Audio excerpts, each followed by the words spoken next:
La pluie tombait doucement sur la cour de l'école ce matin-là, créant des milliers de petits cercles sur l'asphalte mouillé.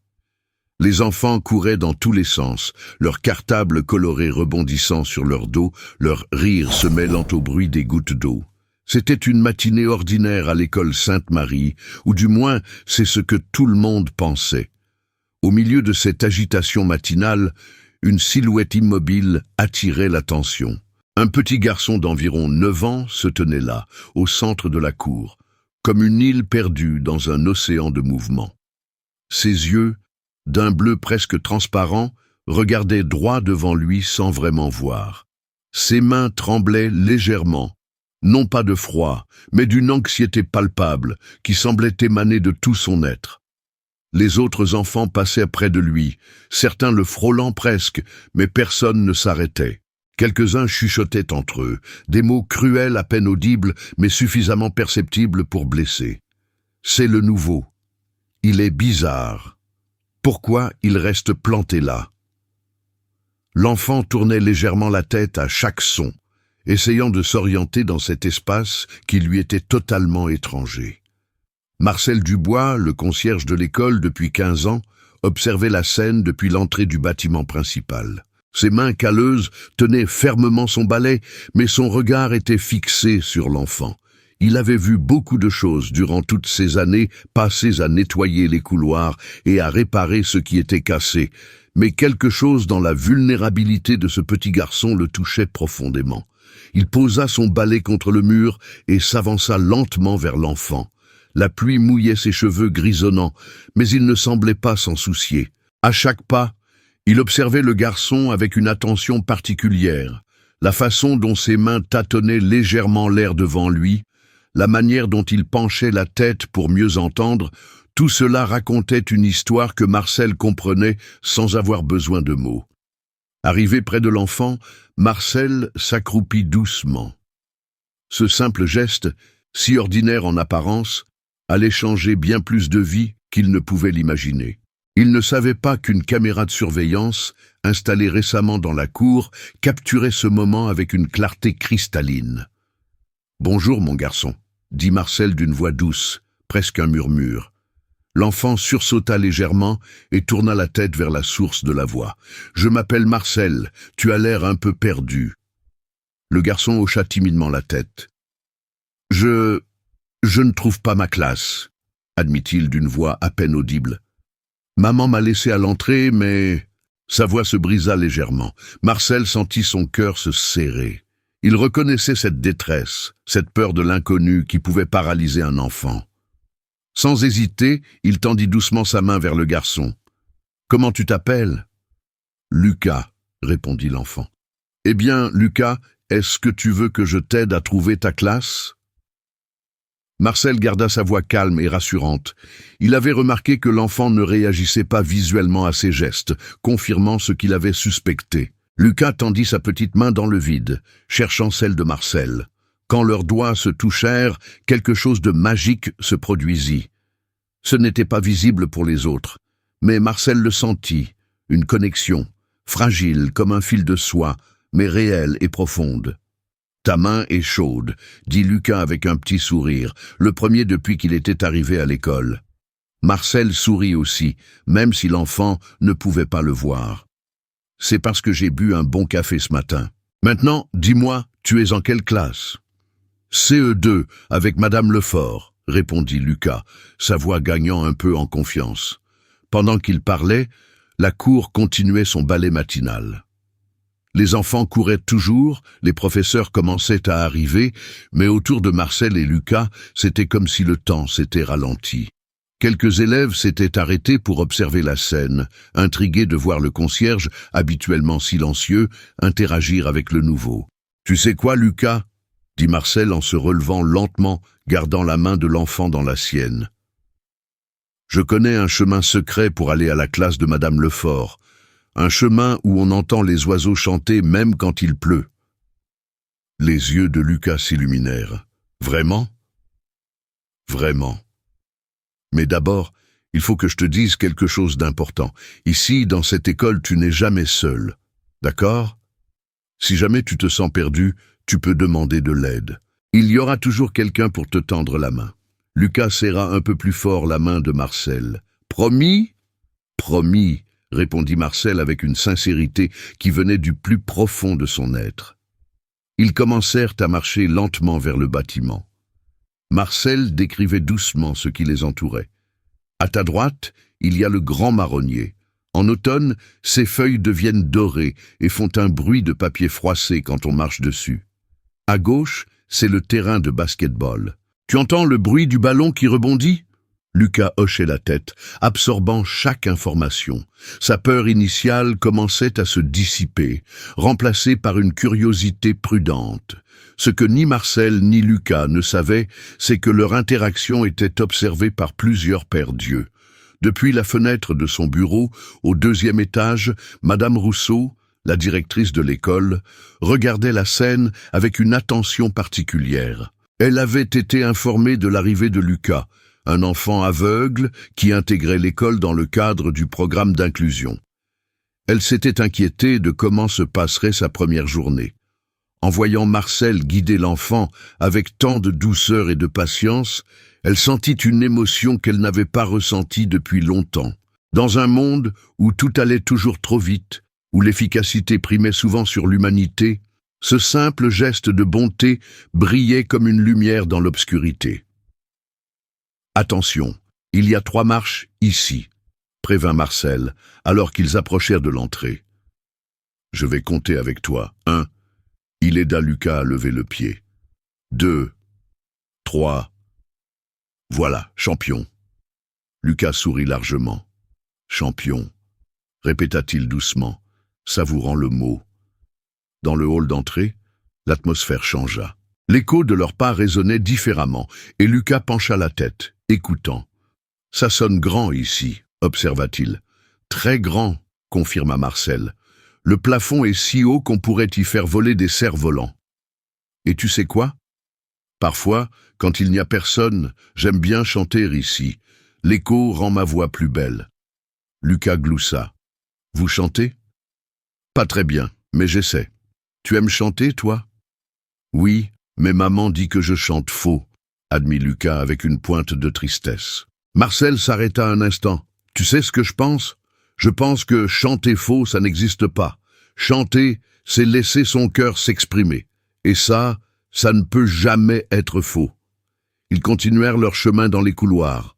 Marcel continuait sa description détaillée, transformant chaque élément banal en quelque chose de magique. Le distributeur d'eau devenait une fontaine qui gargouillait joyeusement. Les casiers métalliques étaient des boîtes à secrets qui gardaient les trésors des élèves. Plusieurs professeurs qu'ils croisèrent furent surpris de voir Marcel, habituellement si discret, aussi animé. Madame Durand, la professeure de musique, s'arrêta même pour les observer, touchée par la scène. « Nous y sommes presque », annonça Marcel alors qu'ils approchèrent de la classe de CE2. « Tu entends les voix des autres enfants ?» Lucas hocha la tête, et Marcel sentit sa main se crisper légèrement. La peur revenait. « Hé !» dit doucement Marcel en s'accroupissant à nouveau devant l'enfant. « Tu te souviens de ce que je t'ai dit?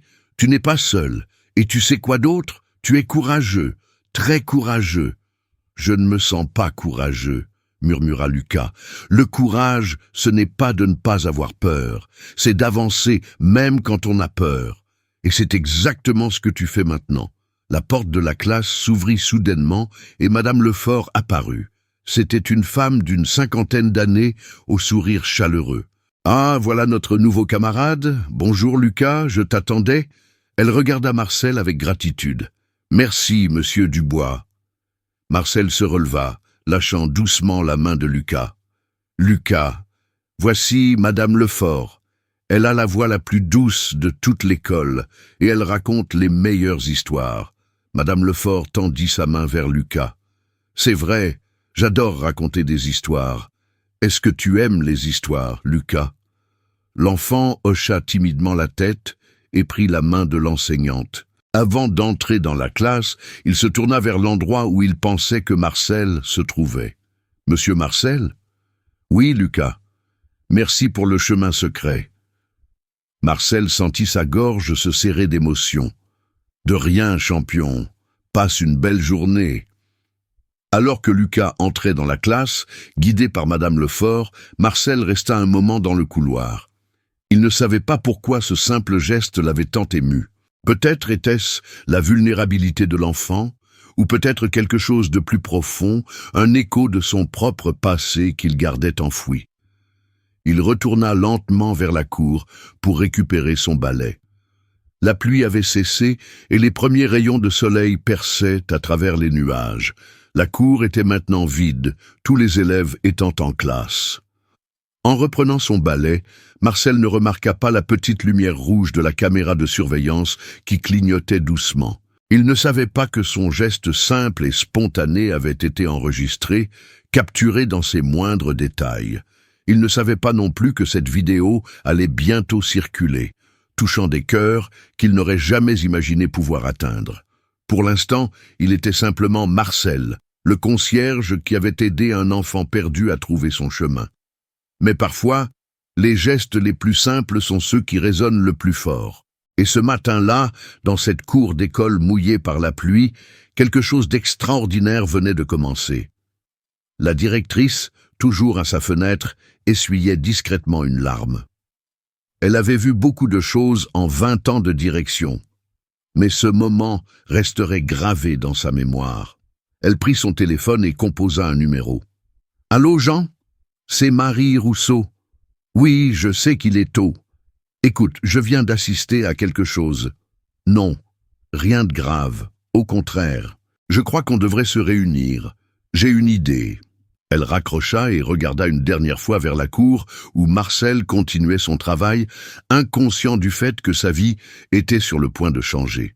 « Parfois, se dit-elle, les héros ne portent pas de cape. Parfois, ils portent des bleus de travail et tiennent des balais. Et parfois, ils s'accroupissent simplement pour tendre la main à un enfant qui en a besoin. » 3 jours s'étaient écoulés depuis cette matinée pluvieuse. Marcel continuait sa routine quotidienne, balayant les couloirs, réparant les chaises cassées, nettoyant les vitres. Mais quelque chose avait changé.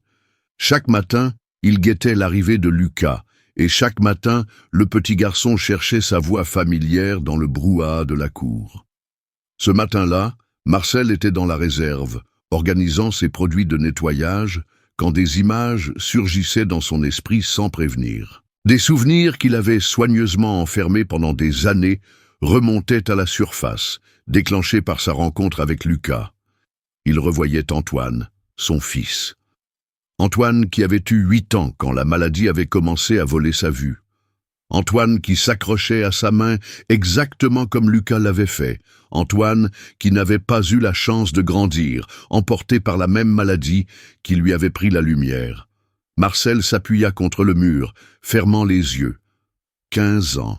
15 ans qu'Antoine était parti, et la douleur était toujours là, tapie dans l'ombre, prête à bondir au moindre rappel. Sa femme, Hélène, n'avait pas supporté. Elle était partie 2 ans après, laissant Marcel seul avec ses souvenirs et sa culpabilité. S'il avait remarqué les symptômes plus tôt, s'il avait insisté pour voir d'autres médecins, s'il avait... Monsieur Dubois. La voix de Madame Rousseau le ramena au présent. La directrice se tenait dans l'embrasure de la porte, une expression inhabituelle sur le visage. « Madame la directrice », dit Marcel, en se redressant rapidement. « Excusez-moi, je... »« Non, non, ne vous excusez pas, » l'interrompit-elle doucement. « En fait, j'aimerais vous parler. Pourriez-vous venir dans mon bureau quand vous aurez un moment ?» Marcel fronça les sourcils, inquiet. Avait-il fait quelque chose de mal? « Bien sûr, madame. Tout de suite ?»« Si vous pouvez, oui. » Le trajet jusqu'au bureau directorial fut silencieux. Marcel essayait de comprendre ce qui pouvait justifier cette convocation. Il avait toujours été irréprochable dans son travail.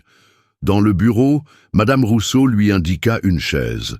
« Asseyez-vous, Marcel. Puis-je vous appeler Marcel ?»« Bien sûr, madame. » Elle se racla la gorge, visiblement émue. « Marcel, êtes-vous au courant que nous avons installé de nouvelles caméras de surveillance dans la cour ?» Le cœur de Marcel manqua un battement. Les caméras, il les avait complètement oubliées. Oui, j'ai vu les techniciens les installer le mois dernier. Eh bien, ces caméras ont enregistré quelque chose il y a 3 jours, quelque chose qui nous a tous profondément touchés. Elle tourna son écran d'ordinateur vers lui. L'image était claire. Lui, accroupi devant Lucas, leurs mains jointes. Marcel sentit sa gorge se serrer. « Je ne voulais pas... » commença-t-il. Mais Madame Rousseau leva la main. « Marcel, ce que vous avez fait ce jour-là, c'était magnifique. La mère de Lucas, Madame Moreau, est venue me voir hier. Elle était en larmes. » Marcel pâlit. « En larmes ? Mais des larmes de gratitude, Marcel. Elle m'a raconté que Lucas n'avait pas parlé pendant des semaines avant de venir ici. Il était terrorisé à l'idée de changer d'école. Mais depuis votre rencontre, il n'arrête pas de parler de « Monsieur Marcel » et du chemin secret. Il sourit à nouveau. Il veut venir à l'école. Marcel sentit ses propres yeux s'humidifier. Il détourna le regard, gêné. « Il y a autre chose », continua la directrice. « J'ai partagé cette vidéo avec le conseil d'administration de l'école. Nous aimerions organiser quelque chose. Une réunion avec tout le personnel et les élèves, pour montrer cette vidéo. »« Non !» s'exclama Marcel, plus fort qu'il ne l'aurait voulu. « Pardon, je veux dire, ce n'est pas nécessaire. J'ai juste fait mon travail. » Madame Rousseau le regarda avec une tendresse qu'il n'avait jamais vue chez elle.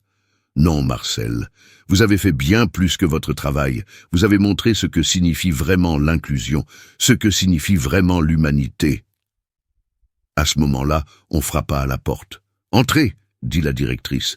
C'était Sophie Moreau, la mère de Lucas. Une femme mince aux traits tirés par l'inquiétude constante, mais dont les yeux brillaient d'une force intérieure remarquable. En voyant Marcel, ses yeux se remplirent de larmes. « Monsieur Dubois, » dit-elle d'une voix tremblante, « je voulais vous remercier personnellement. » Marcel se leva maladroitement. « Madame, ce n'est vraiment pas... » Elle s'avança et prit ses mains dans les siennes. Ses mains étaient froides et tremblaient légèrement. « Vous ne comprenez pas. Lucas, mon petit Lucas. Depuis qu'il a perdu la vue il y a 2 ans, c'était comme s'il s'était éteint. Il ne voulait plus sortir, ne voulait plus jouer. J'avais peur qu'il ne se remette jamais. » Sa voix se brisa. Marcel ne savait pas quoi dire. Les souvenirs d'Antoine affluaient, menaçant de le submerger. « Mais depuis lundi, » continua Sophie, « il est différent. Il me parle de l'école, de ses camarades, de Madame Lefort. Et surtout, il me parle de vous, du monsieur gentil qui lui a montré le chemin secret. Il m'a demandé si tous les adultes étaient aussi gentils que vous. Vous savez ce que j'ai répondu ?» Marcel secoua la tête, incapable de parler. « J'ai dit que non, malheureusement, mais que quand on en rencontre un, il faut le chérir. Parce que ce sont eux qui rendent le monde plus lumineux, même pour ceux qui ne peuvent pas voir. » Les larmes coulaient maintenant librement sur les joues de Marcel. Il n'avait pas pleuré depuis les funérailles d'Antoine. Mais là, dans ce bureau devant ces 2 femmes, il ne pouvait plus retenir ce flot d'émotions trop longtemps contenu. Madame Rousseau se leva et posa une main sur son épaule. « Marcel, accepteriez-vous que nous montrions la vidéo ? Pas pour vous mettre en avant, mais pour montrer aux enfants, à tous les enfants, ce que signifie vraiment la bonté. » Marcel essuya ses larmes avec le dos de sa main. Il pensa à Antoine, à ce qu'il aurait voulu que les gens fassent pour son fils. « D'accord, » murmura-t-il, « d'accord. » La réunion fut organisée pour le lendemain. Dans l'auditorium de l'école, tous les élèves du CE2 à la 6e, ainsi que tout le personnel, furent rassemblés. Marcel avait supplié qu'on ne le fasse pas monter sur scène et Madame Rousseau avait accepté. Il s'assit au fond de la salle, espérant passer inaperçu. Madame Rousseau prit la parole. « Mes chers élèves, chers collègues, nous sommes ici aujourd'hui pour partager quelque chose d'important. Quelque chose qui nous rappelle pourquoi nous sommes tous ici, dans cette école. » Elle fit signe aux techniciens et la vidéo commença à jouer sur le grand écran. La qualité était étonnamment bonne. On voyait clairement Lucas, perdu et effrayé au milieu de la cour. On voyait les autres enfants l'ignorer ou chuchoter. Et puis on voyait Marcel s'approcher, s'accroupir, tendre la main. Un silence absolu régnait dans l'auditorium. Même les plus turbulents des élèves regardaient, captivés. Quand on entendit Marcel dire « Tu n'es jamais seul », plusieurs professeurs sortirent discrètement leurs mouchoirs. La vidéo continuait, montrant Marcel guidant Lucas, décrivant le monde autour de lui, transformant l'ordinaire en extraordinaire. Quand Lucas dit « Merci pour le chemin secret », un sanglot collectif sembla parcourir la salle. Madame Rousseau reprit la parole quand la vidéo se termina. « Ce que vous venez de voir, c'est ce que nous devrions tous aspirer à être. Monsieur Dubois ne savait pas qu'il était filmé. Il a agi par pure bonté, par pure humanité. Il nous a montré que chacun d'entre nous peut faire la différence dans la vie de quelqu'un. » Les applaudissements commencèrent doucement, puis enflèrent jusqu'à devenir un tonnerre. Les élèves se levèrent, puis les professeurs. Tout le monde cherchait Marcel du regard. « Monsieur Dubois est parmi nous », dit la directrice. « Marcel, s'il vous plaît. » Marcel secoua la tête, mais les personnes autour de lui l'encourageaient doucement. Finalement, il se leva, les jambes tremblantes. Les applaudissements redoublèrent. C'est alors qu'il vit Lucas, au premier rang, debout lui aussi, applaudissant avec enthousiasme, dans ce qui lui semblait être la bonne direction. Le cœur de Marcel se gonfla d'une émotion qu'il n'arrivait pas à nommer. Après la réunion, Marcel essaya de s'éclipser rapidement, mais il fut intercepté par des dizaines d'élèves et de professeurs voulant le remercier, le féliciter ou simplement lui serrer la main. Il était submergé, peu habitué à tant d'attention. « Monsieur Marcel !» La voix familière de Lucas le fit se retourner. Le petit garçon était là, guidé par Madame Lefort. « C'était vous dans la vidéo ?» Marcel s'accroupit, retrouvant instinctivement la position qui avait tout déclenché. « Oui, c'était moi. Tout le monde a applaudi, » dit Lucas avec émerveillement. « Ils ont applaudi pour vous. »« Non, » corrigea doucement Marcel. « Ils ont applaudi pour nous deux, pour notre amitié. » Lucas sourit, ce sourire lumineux qui transformait son visage. « On est amis ?»« Si tu veux bien de moi comme ami, » répondit Marcel. Pour toute réponse, Lucas tendit les bras. Marcel l'enlaça doucement, et dans cette étreinte, il sentit quelque chose en lui se réparer. Une fissure vieille de 15 ans qui commençait enfin à se refermer. Les jours qui suivirent furent étranges pour Marcel. Lui, qui avait passé 15 ans dans l'ombre invisible, était soudain au centre de l'attention. Les élèves le saluaient dans les couloirs, les professeurs s'arrêtaient pour discuter avec lui. Il ne savait pas comment gérer cette nouvelle réalité. Un après-midi, alors qu'il nettoyait la salle de musique, Madame Durand entra. « Marcel, j'ai une proposition pour vous. » Il leva les yeux, surpris. « J'organise un petit concert de Noël avec les élèves. Lucas va y participer, il chantera une chanson. J'aimerais que vous soyez là. En fait, j'aimerais que vous soyez sur scène avec lui. Il le demande. » Marcel faillit laisser tomber son seau. « Sur scène, mais je... »« Il dit qu'il chantera seulement si vous êtes là, » expliqua-t-elle. « Il dit que vous lui donnez du courage. » Marcel pensa à ce qu'il avait dit à Lucas sur le chant qui vient du cœur. Comment pouvait-il refuser? Ce soir-là, chez lui, dans son petit appartement silencieux, Marcel regarda la photo d'Antoine sur la cheminée. « Je crois que tu l'aimerais bien, » murmura-t-il. « Il me rappelle toi. Pas physiquement, mais sa force, son courage. J'essaie de faire pour lui ce que j'aurais voulu qu'on fasse pour toi. » Pour la première fois depuis très longtemps, il sentit une paix l'envahir, comme si Antoine lui donnait sa bénédiction. Le lendemain, quand il accepta la proposition de Madame Durand, elle eut les larmes aux yeux. « Merci, Marcel. Vous ne savez pas ce que cela signifie pour Lucas, et pour nous tous. » Mais Marcel commençait à comprendre. Il commençait à voir que son geste simple avait créé des ondulations comme une pierre jetée dans l'eau. Des ondulations qui touchaient des vies qu'il n'aurait jamais imaginé pouvoir atteindre.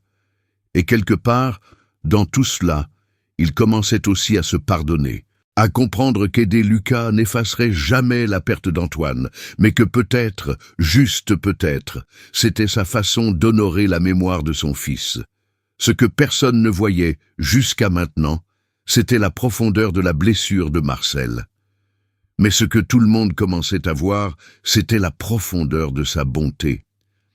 Et parfois, c'est en montrant notre bonté aux autres que nous trouvons le chemin pour guérir nos propres blessures. Le soir du concert de Noël arrivait. L'auditorium de l'école était décoré de guirlandes scintillantes et de flocons de neige en papier créés par les élèves. Les parents remplissaient peu à peu les rangées de sièges, leur conversation joyeuse créant un bourdonnement chaleureux dans la salle. Marcel, dans les coulisses, ajustait nerveusement la cravate que Madame Durand avait insisté pour qu'il porte. Ses mains tremblaient légèrement. Il n'avait pas été sur une scène depuis le spectacle de fin d'année d'Antoine, il y avait si longtemps. « Monsieur Marcel ?» La petite voix de Lucas le tira de ses pensées. Le garçon était là, vêtu d'une chemise blanche impeccable et d'un petit nœud papillon rouge. « Vous êtes là ?»« Je suis là, champion, » répondit Marcel, en s'accroupissant près de lui. C'était devenu leur rituel, cette position qui les mettait au même niveau. « J'ai peur, » avoua Lucas dans un souffle. « Il y a beaucoup de monde. Je les entends. » Marcel prit doucement les mains du garçon dans les siennes. Elles étaient glacées. « Tu sais quoi? Moi aussi j'ai peur. »« Vraiment ?» Lucas semblait surpris. « Mais vous êtes grand, vous !»« Être grand ne protège pas de la peur, » dit Marcel doucement. « Mais tu te souviens de ce que je t'ai dit sur le courage ? Que c'est avancer même quand on a peur, » récita Lucas. « Exactement. Et ce soir, on va être courageux ensemble. D'accord ?» Lucas serra plus fort ses mains. « D'accord, ensemble. » Madame Durand apparut, radieuse dans sa robe de soirée. « C'est bientôt à vous. Lucas, tu es prêt ?» Le garçon hocha la tête, mais ne lâcha pas les mains de Marcel. « Marcel va rester avec toi sur scène, » rassura l'enseignante. « Juste là, à côté du piano, tu pourras sentir sa présence. » Ils attendirent leur tour en écoutant les autres performances. Des chants de Noël traditionnels, des poèmes récités avec plus ou moins d'assurance, des morceaux de flûte parfois hésitants, mais toujours applaudis chaleureusement. Puis vint leur moment. « Mesdames et messieurs, » annonça Madame Rousseau depuis la scène, « nous avons maintenant une performance très spéciale. Lucas Moreau, accompagné par une personne qui est devenue très importante pour notre école, Monsieur Marcel Dubois. » Les applaudissements éclatèrent avant même qu'il n'entre sur scène. Marcel sentit ses joues brûler. Il guida doucement Lucas vers le centre de la scène où un micro sur pied les attendait. Les lumières étaient aveuglantes. Marcel pouvait voir la salle comble, des centaines de visages tournés vers eux. Il aperçut Sophie Moreau au premier rang, les mains jointes sur son cœur, des larmes brillant déjà dans ses yeux. « Bonsoir », dit Lucas dans le micro, sa petite voix amplifiée résonnant dans la salle. « Je vais chanter « Douce nuit ». Je dédie cette chanson à Monsieur Marcel, qui m'a montré que même dans le noir, il y a toujours de la lumière. » Marcel sentit sa gorge se serrer. Il n'avait pas su que Lucas allait dire cela. Madame Durand commença à jouer les premières notes au piano. Lucas prit une profonde inspiration, et puis sa voix s'éleva, pure et claire. « Douce nuit, sainte nuit, dans les cieux, l'astre luit. » La voix de Lucas n'était pas parfaite. Elle tremblait parfois, montait un peu trop sur certaines notes, mais elle était remplie d'une émotion si vraie, si pure, que personne dans la salle ne pouvait détourner le regard. Marcel, debout à côté de lui, sentait les larmes couler librement sur ses joues. Il ne cherchait même plus à les cacher. Dans la voix de ce petit garçon courageux, il entendait l'écho de tous les chants qu'Antoine n'avait jamais pu chanter. Le mystère annonçait s'accomplit, l'enfant sur la paille endormi. À mi-chanson, Lucas tendit la main dans le vide, cherchant Marcel. Sans hésitation, Marcel s'avança et prit sa main. Un murmure parcourut l'audience, mais Lucas continua, sa voix gagnant en force. Dans l'étable, aucun bruit. L'enfant Dieu, c'est Jésus-Christ. Quand la dernière note s'éteignit, Le silence fut total pendant une seconde, puis, comme une vague déferlante, les applaudissements explosèrent. Les gens se levaient, essuyant leurs larmes, applaudissant à tout rompre. Lucas, ne voyant pas la réaction, mais l'entendant, eut un sourire si radieux que plusieurs personnes dans l'audience sanglotèrent ouvertement. Il leva leurs mains jointes en l'air, comme un champion victorieux, provoquant encore plus d'applaudissements. En quittant la scène, Marcel entendit Lucas murmurer « On l'a fait, monsieur Marcel, on a été courageux. »« Oui, champion, tu as été extraordinaire. » Dans les coulisses, Sophie Moreau les attendait, le visage ruisselant de larmes. Elle enlaça d'abord son fils, le couvrant de baisers, puis se tourna vers Marcel. « Je ne sais pas comment vous remercier, » dit-elle d'une voix étranglée. « Ce que vous avez fait pour lui, ce que vous continuez à faire... » « Madame Moreau, » l'interrompit doucement Marcel, « c'est Lucas qui fait tout, je suis juste là. » Elle secoua la tête. « Non, vous ne comprenez pas. Laissez-moi vous raconter quelque chose. Après l'accident qui a pris sa vue, Lucas a arrêté de chanter. Complètement. Il disait que sans voir les visages des gens, il ne savait pas s'ils aimaient ou pas. Il avait peur qu'on se moque de lui. » Marcel regarda Lucas, qui discutait animatement avec d'autres enfants, décrivant sa performance avec enthousiasme. « Mais, après vous avoir rencontré, continua Sophie, il a recommencé, d'abord en fredonnant sous la douche, puis en chantant dans sa chambre. Et quand Madame Durand a proposé le concert, savez-vous ce qu'il a dit ?» Marcel secoua la tête. Il a dit « Si Monsieur Marcel est avec moi, je peux tout faire. » Vous lui avez rendu sa voix, Monsieur Dubois. Vous lui avez rendu sa joie. Les mots de Sophie résonnaient encore dans l'esprit de Marcel, quand Madame Rousseau s'approcha. « Marcel, pourriez-vous venir un instant? Il y a quelque chose, une surprise que les élèves ont préparée. » Intrigué et un peu inquiet, Marcel la suivit vers la scène. Le concert était terminé, mais curieusement, personne ne semblait vouloir partir. « Mesdames et messieurs, » annonça la directrice, « nos élèves ont préparé quelque chose de spécial, quelque chose qu'ils ont organisé entièrement par eux-mêmes. » Un groupe d'élèves monta sur scène. Marcel reconnut plusieurs enfants qu'il voyait tous les jours dans les couloirs. Julie, la déléguée de 6e, prit le micro. « Monsieur Marcel, » commença-t-elle, sa voix claire portant dans toute la salle, « nous, les élèves de l'école Sainte-Marie, voulions vous dire quelque chose. » Elle fit signe aux autres élèves qui déroulèrent une grande banderole. Marcel plissa les yeux pour lire « Merci de nous montrer le chemin, monsieur Marcel. » « Pendant des années, » continua Julie, « vous avez été là tous les jours, rendant notre école propre et belle. Mais nous ne vous voyions pas vraiment, pas jusqu'à ce que vous montriez à Lucas et à nous tous ce que signifie vraiment prendre soin les uns des autres. » Un autre élève, Thomas, prit le micro. « Mon petit frère est autiste. Après avoir vu la vidéo, j'ai commencé à l'aider différemment, à être plus patient. Vous m'avez montré comment faire. » Une petite fille de CE2 s'avança timidement. « Moi, j'ai aidé la nouvelle de ma classe à trouver la cantine, comme vous avec Lucas. » Un par un, des élèves prirent la parole, racontant comment le geste de Marcel les avait inspirés, comment ils avaient commencé à regarder autour d'eux, à voir ceux qui avaient besoin d'aide, à tendre la main.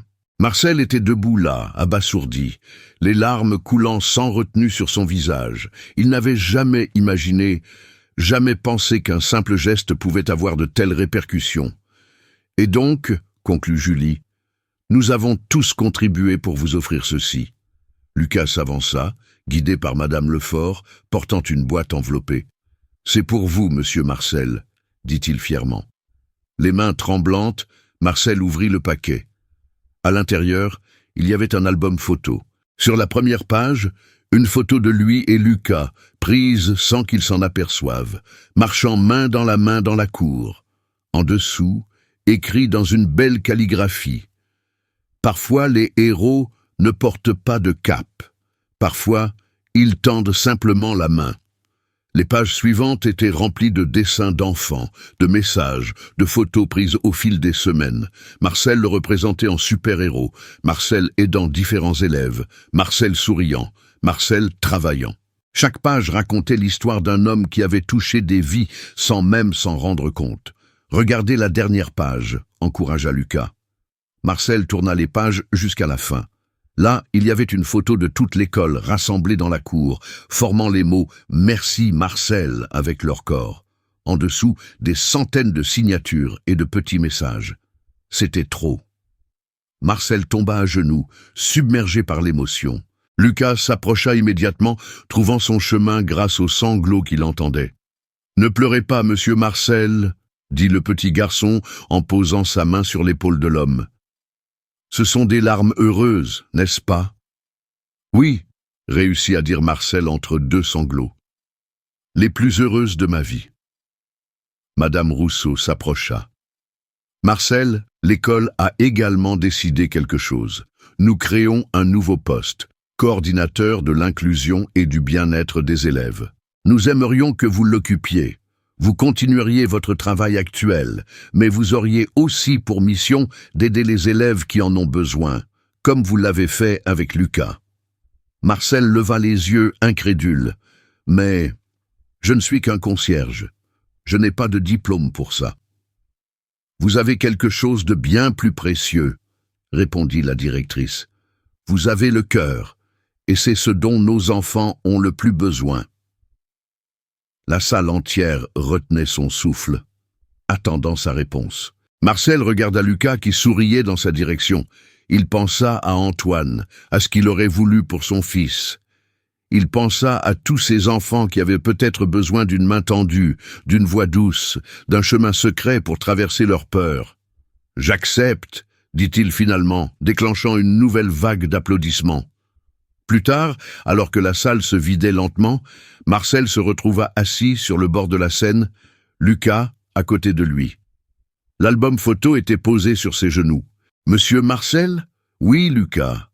Maman dit que vous m'avez redonné ma voix, mais moi, je crois que c'est vous qui m'avez donné des ailes. » Marcel sourit à travers ses dernières larmes. « Et toi, tu m'as rappelé pourquoi il faut continuer à voler, même quand on a oublié comment faire. » Ils restèrent là en silence, un homme qui avait perdu un fils et un garçon qui avait perdu la vue, mais qui ensemble avaient trouvé quelque chose de plus précieux, l'espoir. Sophie Moreau s'approcha doucement. « Il est tard, il faut rentrer. » Elle posa une main sur l'épaule de Marcel. « Mais j'espère que ce n'est que le début. »« C'est le début, » confirma Marcel en se levant. Il aida Lucas à descendre de la Seine. Le début de beaucoup de chemins secrets à découvrir. En sortant de l'école ce soir-là, Marcel leva les yeux vers le ciel étoilé. Quelque part là-haut, il aimait croire qu'Antoine veillait, fier de son père. « J'ai tenu ma main », murmura-t-il au ciel, « comme j'aurais voulu l'attendre pour toi. Et regarde ce qui est arrivé. » Une étoile sembla briller un peu plus fort, comme un clin d'œil cosmique. Marcel sourit et rentra chez lui, l'album serré contre son cœur. Il avait cru que sa vie était finie le jour où il avait perdu Antoine. Il découvrait maintenant qu'elle ne faisait que commencer. Il avait juste tendu la main à un enfant perdu. Un geste simple, instinctif, sans calcul. Mais ce geste avait créé des ondulations qui continuaient à se propager, touchant des vies, ouvrant des cœurs, créant des ponts là où il n'y avait que des murs. Dans son appartement, il posa l'album à côté de la photo d'Antoine.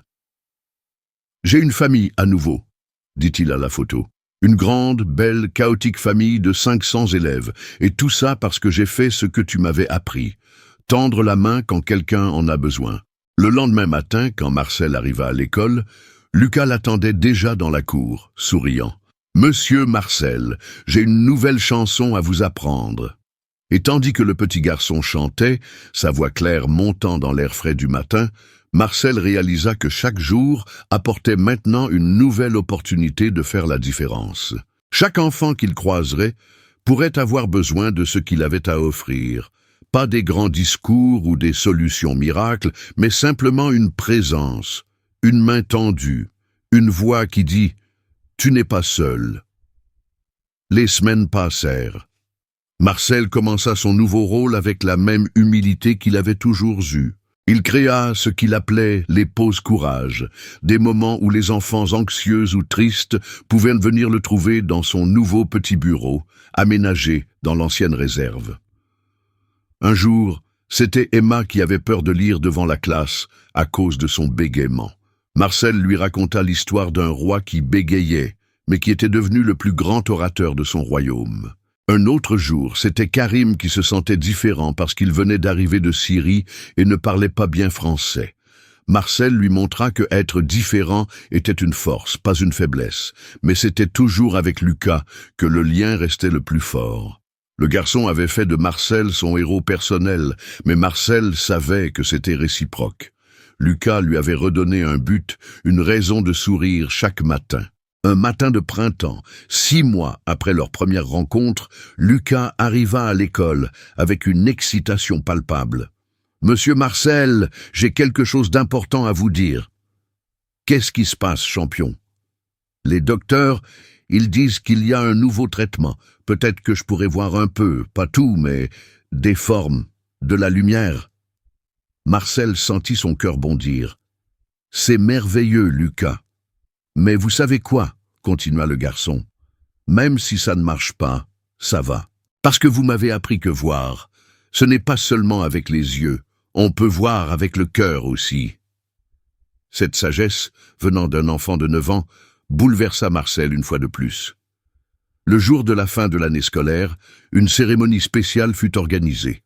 L'école avait créé le prix Marcel Dubois de la bienveillance qui serait décerné chaque année à l'élève qui aurait fait preuve de la plus grande gentillesse envers ses camarades. Quand Madame Rousseau annonça le prix, Marcel protesta. « Mon nom ne devrait pas être sur un prix. Je n'ai rien fait d'extraordinaire. »« C'est là que vous vous trompez, » répondit-elle. « L'extraordinaire, c'est de rendre l'ordinaire spécial. C'est exactement ce que vous faites chaque jour. » Le premier récipiendaire du prix fut, sans surprise, Julie, la déléguée qui avait organisé la surprise pour Marcel. En recevant le certificat, elle déclara « Ce prix n'est pas pour moi. Il est pour tous ceux qui ont appris de Monsieur Marcel que la vraie force, c'est la gentillesse. » Alors que l'été approchait, Marcel reçut une lettre qui allait changer sa vie encore une fois. C'était une invitation à partager son histoire lors d'une conférence nationale sur l'inclusion scolaire. L'organisateur avait vu la vidéo, qui était devenue virale, touchant des millions de personnes à travers le pays. Marcel faillit refuser. Parler devant des centaines d'éducateurs? Lui, un simple concierge? Mais Lucas, en apprenant la nouvelle, fut catégorique. « Vous devez y aller, monsieur Marcel, pour dire à tout le monde comment faire des chemins secrets. » Et c'est ainsi que Marcel se retrouva sur une grande scène, devant 800 professionnels de l'éducation.